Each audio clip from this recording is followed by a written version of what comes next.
વડોદરા મહાનગરપાલિકાની સ્થાયી સમિતિની બેઠક મળી। સ્થાયી સમિતિની બેઠકમાં તમામ કામોને સર્વાનુમતે ચર્ચા કર્યા બાદ મંજૂરી આપવામાં આવી છે।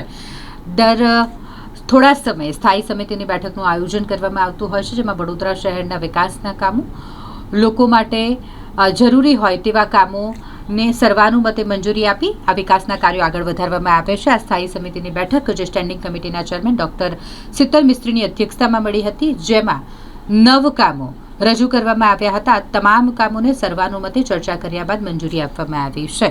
આ બેઠકની વાત કરીએ તો સ્થાયી સમિતિની બેઠકમાં મ્યુનિસિપલ કમિશનર તરફથી 8 જેટલા કામો રજૂ કરવામાં આવ્યા હતા અને પછીથી એક વધારાનું કામ વધુ એડ કરવામાં આવ્યું, એટલે તમામ 9 કામો પર ચર્ચા થઈ અને ચર્ચાના અંતે સર્વાનુમતે 9 કામ મંજૂર કરવામાં આવ્યા છે। વધુ માહિતી સ્ટેન્ડિંગ કમિટીના ચેરમેન ડોક્ટર શીતલ મિસ્ત્રીએ આપી છે।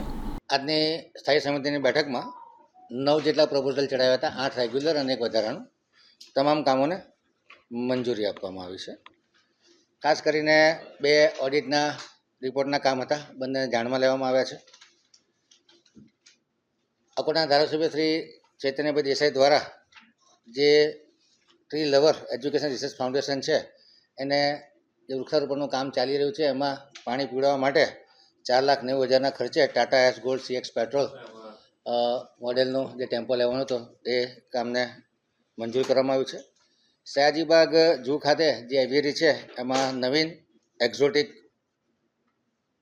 બર્ડ લેવાના હતા 84,67,000ના કિંમતના, એ કામને મંજૂર કરવામાં આવ્યું છે। ખાસ કરીને આ જે એક્ઝોટિક બર્ડ છે, એમાં ખૂબ રેર સ્પીસીસના scarlet macaw, Amazon parrot, Patagonian conure, blue crown pigeon, eclectus parrot, blue and gold macaw, ostrich, African grey parrot, Reeves pheasant, ringneck pheasant, silver pheasant અને ક્રેસ્ટેડ કાકાટુ।